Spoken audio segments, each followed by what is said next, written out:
Record.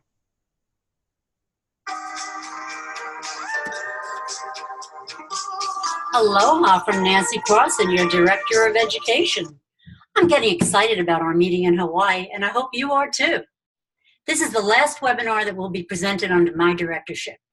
For the last 2 years, it has been my pleasure and an honor to present educational opportunities as well as tangible tools to improve as a dental consultant. Thank you for supporting these webinars, and I hope you've enjoyed them. Today, I'm excited to present fellow member Kevin Cumbus. He's going to talk about DSOs, how to get here, and where are we going. Kevin is the co-founder, partner, and president of TUSK Partners. TUSK Partners help founders build, grow, and sell your DSO or group practice through buy-side and sell-side advisory services, capital solutions, and strategic consulting. Since 2016, TUSK has consulted with over 80 DSO clients with over 700 locations and over $600 million in collections. After spending the first half of his career on Wall Street in finance and investment banking, Kevin has spent the last decade working in the business of dentistry. He begins his dental career at the McGill Hill Group, where he valued and sold over 120 dental practices. He then joined Affordable Dentures in an operations role where he opened 11 new locations and aided in the acquisition of 9 locations. Over the course of his career at Affordable Dentures, he had a P&L responsibility for $100 million of revenue. In 2015, Kevin built his own dental practice, MUNDO Dentistry, a 100% bilingual 9-operatory dental practice. Although this practice was a financial success, collecting over $1.3 million in his first full fiscal year, the knowledge he gained through the process is more valuable than any financial gain through the practice. By starting and operating a dental practice, Kevin learned firsthand the challenges, risk, and rewards of practice ownership and management. Kevin sold this business in 2018. Well, welcome, Kevin. That's quite a remarkable bio. Thanks, Nancy. It's great to be here, and it's such a joy to be presenting to the fellow members of the ADMC today. It's such a great group, and it's that bio was exhausting. I'm tired just hearing it. Well, look, thanks again for the opportunity to spend a couple of minutes with the members. You know, we at TUSK work exclusively in the group practice space. Thanks, Nancy. This is a real treat. You know, we at TUSK work exclusively in the group practice space, and we've been fielding a lot of calls and having conversations with fellow members about DSOs. So I wanted to take a couple of minutes today to talk through kind of how we got to where we are, where we believe we're going, and well, let's just look at the objectives here. So drivers of the consolidation in the dental economy, defining EBITDA, which is the number, a word we toss around a lot here at the office, but it's the financial metric on which most dental practices are measured, and we'll get to why that's most and not all, and how wealth is created in the DSO space, which is really one of the reasons we're seeing so much consolidation. I don't have to go through my bio. Nancy was good enough to do that for me, but you can see here the brands I work for. The short story is, you know, my father was a dentist, so I was born into this profession, tried to live a career in finance, but was drugged back into the dental economy about 15 years ago, and have had such a joy learning from the dentists, and so much joy learning from each and every one of you. So thank you to each of you who've helped me along my professional development. Let's look at the dental economy for a quick recap. There's a lot of graphs we're going to be looking at today and a lot of numbers. So I'll probably be using this. Let's use the spotlight today to highlight some information. It's pretty interesting to look at the growth of the dollars spent in the dental economy up to this year and the years to come. This is a trend that is not lost on financial investors in the space. I wish the graph went back to 2006, because 2006 and 2007 were big years as well. And some of you may remember what happened in 2008. The U.S. economy took a tumble, and all other industries were down, and not a little. but dentistry was flat as opposed to down. And private equity took notice, and we began to see more investment of private dollars into the dental economy. And we began to see them consolidate dental practices. Heartland was already established, but their growth really took off at this phase. The same thing happened in 2011, and you can actually see that very clearly from 2011 to 2012. U.S. economy goes down, dental economy stays flat, and then rebounds really quickly going forward. This part here is what drove a lot more consolidation in the market. Again, private equity was overfunded. They had to park their dollars somewhere. They needed to invest somewhere. And when the dental economy was flat yet again, it was another signal that there was close to a recession-proof economy occurring in our little dental world. And that's what drove the interest. How do I get out to the next slide? This way. Great. So if you've been in any conference in the last 5 years, you've seen a lot of this information, but it's worth repeating because it sets the stage for the rest of our time together today. 6 major drivers and changing dynamics in the space. 1, the consolidation in the industry. That's what DSOs are all about. Private equity, PEG, Private Equity Group is what PEG stands for. It's their investment in the sector. We actually work a lot with private equity groups, and it is remarkable to me the number of private equity groups that are calling us on a weekly basis with their interest in investing inside of the dental economy. I went through our CRM the other day, and we have 86 private equity groups that we have either been in our office or we have been in theirs that want to make an investment in the dental economy. So it's a large and growing reason for the consolidation. Finally, the compliance, and really this is about the cost of compliance, has risen dramatically. So when my father started his practice and had paper charts and didn't have computers, and HIPAA didn't have the long arm of the law the way they did back then, it was much more affordable for him to get out of the gate and grow his business and maintain legality inside of his business. He didn't worry about ransomware. Well, when I owned a dental practice, MUNDO Dentistry, we had a fellow ADMC member come to us and help us with, it was Debbie Carr who found a Trojan on our server and got it off. And look, she was worth every penny we paid her, but we paid for security, and we paid for her to come in and help us, but that's a higher cost of being in business today. We also see the retailization of locations on the bottom left here. More and more often, you're seeing dental offices in high-end retail.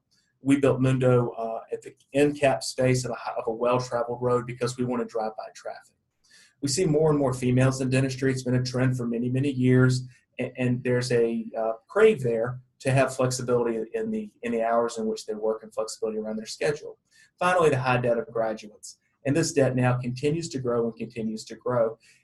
It always kind of makes me chuckle when the deans of dental schools yell and scream about DSOs and how they're the bane of the practice of dentistry and how we should really shun them. We see state organizations doing the same thing.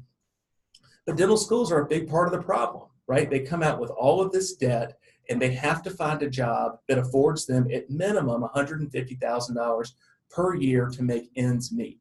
So when I see a dean from a pulpit or from the stage land blasting DSOs, it always makes me laugh because I do think the schools are a part of the consolidation issue we see. So this is a slide that we are pretty proud of, only because we know it cost $1 million to create. There's a large group that we know that engaged a consulting company, Bain Consulting, to build this slide. And they paid them over $1 million to decide whether or not they should get into the industry. And thankfully, we have access to this. So I want to go slow on this one to make sure everyone understands what we're looking at. I'm going to annotate here. So let's look. This slide was built in 2016. In 2016, private practice represented about 75% of the market. This is my dad's practice here, and my practice, MUNDO Dentistry. The middle market at these 2 to 25 locations, it represented about 13% of the total market 2 years ago. And then there were the elite groups. These are the names that we've all come to know, the Heartland Dentals, Aspen Dentals, Affordable Dentures. I'm sure you have one in your neighborhood, and if you don't, you will shortly. These are the larger groups. They were about 12% of the market. So from 16 to 2011, the expectation from the major consulting company was there was going to be continued consolidation in the space. Private practice was going to grow at a compound annual growth rate of 1%, while the other two sectors of the market were going to grow at 12 to 15 and 10 to 12. Well, how does that happen? They're gobbling up the smaller practices. There are fewer new practices coming online, and the elite groups are buying both the private practice solo guys and the middle market groups. So today, I had the pleasure of interviewing Rick Workman, the founding dentist and founding the first billionaire dentist in the United States and in the world, when he sold his business to KKR, a private equity group out of New York City.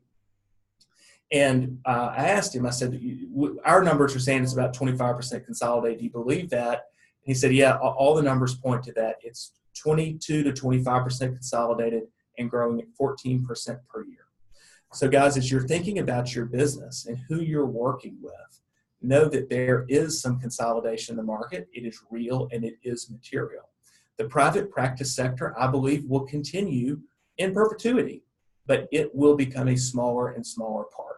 Solo doctors are clubbing up, and they're gaining some of the scale and benefit that the elite groups have and the middle markets have, but they're running their practices still like small businesses. Get out of this so I can advance the slide. Okay, so let's get into a little bit of the fundamentals of the value creation.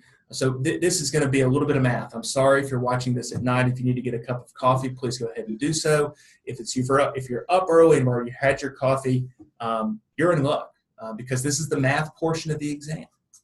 So before we do that, we have to all understand what one word means, and that is EBITDA, E-B-I-T-D-A. And this is a financial term that is a proxy for operating cash flow, irrespective of the capital structure, any tangible assets or intangible assets on balance sheet, or any taxes paid at the state level. What it stands for is earnings before interest, taxes, depreciation, and amortization. So I'm going to go through an example where we actually make some adjustments to an income statement to get to EBITDA. That EBITDA is effectively the net income from the practice that is sold upon a change of control. We make adjustments to income statements when we're preparing a business for sale, both on a historical and a pro forma basis. And we're going to look at some of those adjustments on the next slide. The historical adjustments are typically personal and one-time expenses run through the business. So let's say I'm going to Hawaii for the ADA this year, and it shows up on my income statement. And I take my family and I take my 2 children, and we stay an extra 3 days because we're already there. I would argue that's a one-time expense and not a true operating expense, and that would be added back and credited towards EBITDA. My hygiene salaries and wages, my associate salaries and wages, the rent, the dental supplies, those are operating expenses, and those are going to stay on the balance sheet, so on the income statement. So it's not uncommon for us to see practices that look a little like this sometimes, right? So collections of $1 million split between clinical and hygiene of $700,000 and $300,000, overhead rate of 50%, $500,000. The owner paying himself $390,000 just because that's what's left over, and then seeing depreciation and amortization and interest on the debt as well, for a total cost of $100,000 and zero net income at the end of the day. Do we really think that there's zero value in this business? I tell you there's not, because we look at the EBITDA, and I'll show you how this works out. Net income of zero comes from the bottom of the previous chart. Depreciation of $20,000 is added back. Amortization of $15,000 is added back. Interest on the debt is added back. And owner compensation is fully added back at the $390,000. And then we adjust it down for normalized doctor compensation. In this example, I've normalized doctor compensation at a 30% commission rate, meaning 30% of the 700 would give you 210. That's what I could pay an associate to do the work, which leaves $290,000 of EBITDA, or you can also think of this as entrepreneurial profit inside of the business. And really, this is what I am buying when I go out and buy a dental practice. So let's go out and buy a dental practice, shall we? Here's a practice doing $1 million in collections. Split clinically and hygiene 70-30. Overhead of 60%. So I've got $600,000 of expenses there. Operating income of $410,000. And I'm going to pay the doctor 30% of the $700 that she is providing the practice. So I'm going to pay her $210,000. Entrepreneurial profit of $190,000. Your local dental broker might say, look, this is worth 80% of collections. I would argue with that broker and say it's actually worth 4.2 times EBITDA. So the financial buyers and strategic buyers in the space, the DSOs that are buying, the private equity groups that are buying, this is the way they begin to think about value. In all honesty, this is the way I thought about value as an investment banker as well, and was pretty shocked when I saw that dental practices were marketed as a percentage of revenue rather than a multiple of EBITDA. I think it's high time that valuation come around to this way of thinking. All right, so we have our one practice. Are y'all ready to build a DSO with me? Great. Let's do it. Let's go out and buy 6 more dental practices together. All right, so we're going to buy practices ranging in revenue of $900,000 to $1.2 million. The allocation of collections is the same in every case. Overhead is the same. Oh, you can't see my cursor, so let me annotate this for a second. Okay, allocation of collections is the same, 70-30. Overhead is 60 for all 7 locations. Clinical compensation for the doctor is at 30% for all of these offices. We're going to buy them at the same multiple of 4.2 times that EBITDA. Again, the dental broker might say we paid 80%. It's factually true, but what we bought is the EBITDA. Buying these 7 practices cost us $5.5 million. Oh, and we purchased $1.3 million of EBITDA. So we now need to take this thing to market and sell it, right? We have built what is called a group practice. So we want to now take our group practice and turn it into a DSO, which is a scalable platform business with infrastructure that can accommodate more growth with relative ease. We're going to centralize some services, and through our strong management, increase the operations. What is not a platform is a loose affiliation of dots on a map. So here's what we're going to do, guys.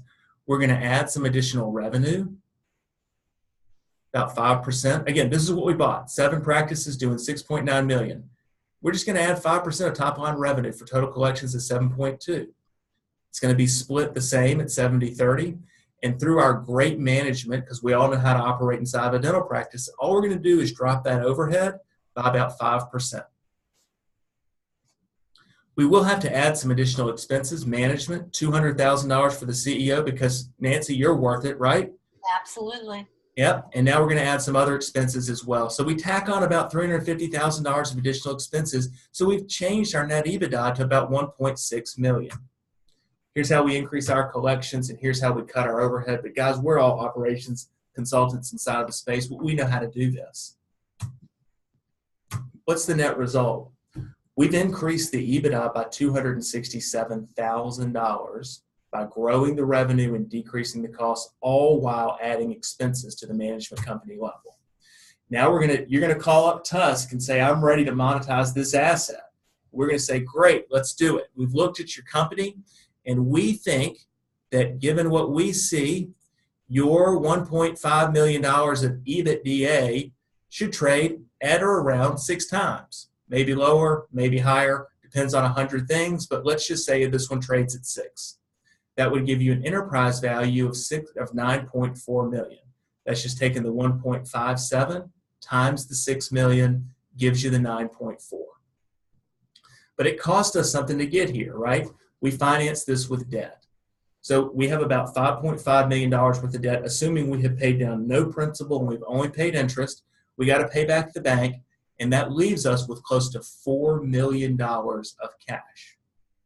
This is what's driving your doctors to start to build little groups, because they want that $4 million. Who are they selling it to? Well, they're selling it to DSOs or strategics. So when they buy these businesses, this is the purchase of our DSO. They paid 6 times on the 1.5 for $9.4 million. Then they're going to go out and buy additional individual locations or groups, hopefully at around 4.2 times, doubling the size of the business's EBITDA. The cost to acquire our group was 9.4. The cost to acquire the additional 1.5 million was 6.6 million. So they're out of pocket 16 million, but they own 3.1 million of EBITDA. Well, what are they going to do? They're great operators as well, so they're going to grow that EBITDA over 5 years at about 5% each and every year.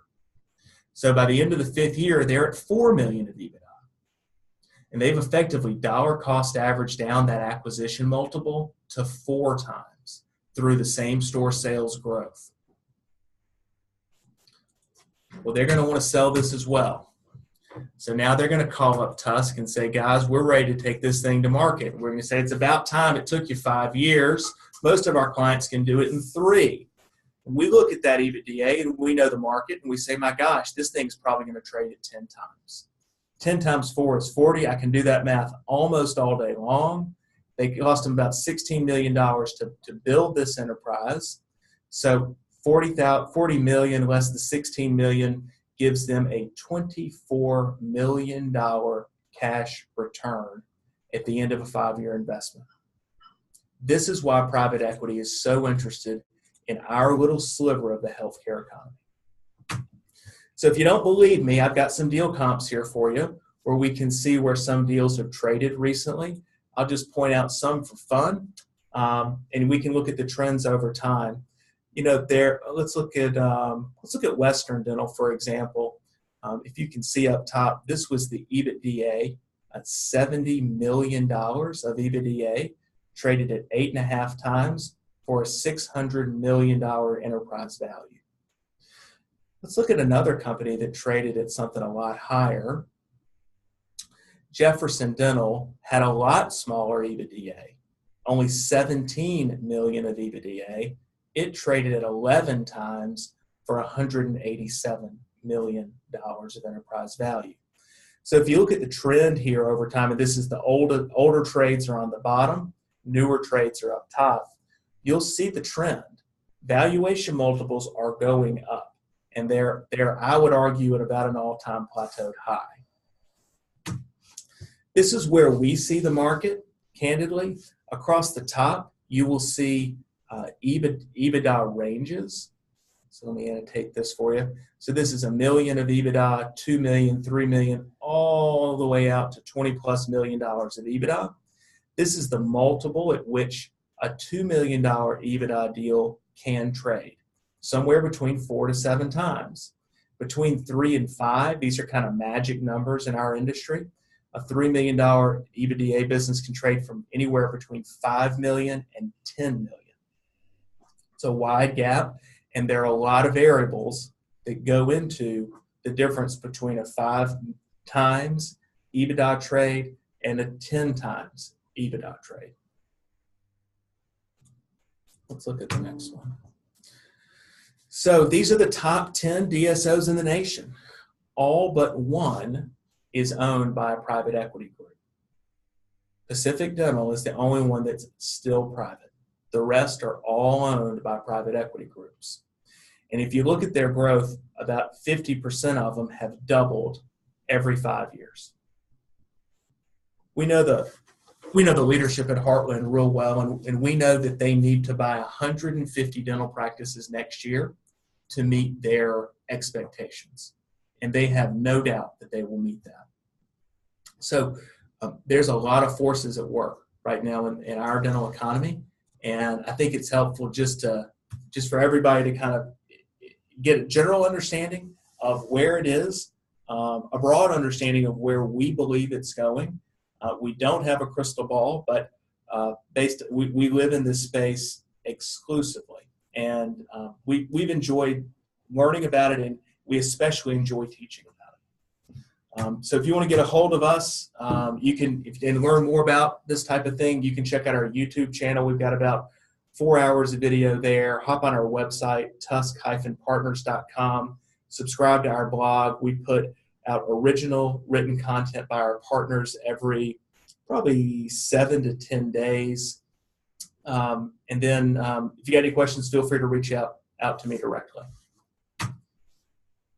Kevin, that was fantastic. You're a wealth of information. I'm going to have to watch this recording a few times to take it all in. Thank you. It was fantastic. I'm sure our members are going to benefit from this greatly. Again, they know how to reach you. And again, they can watch the recording as often as possible too. And I think we did this recording in under a half an hour. So you're fantastic. Thank you so much. And members, we will see you in Hawaii. Aloha. Aloha.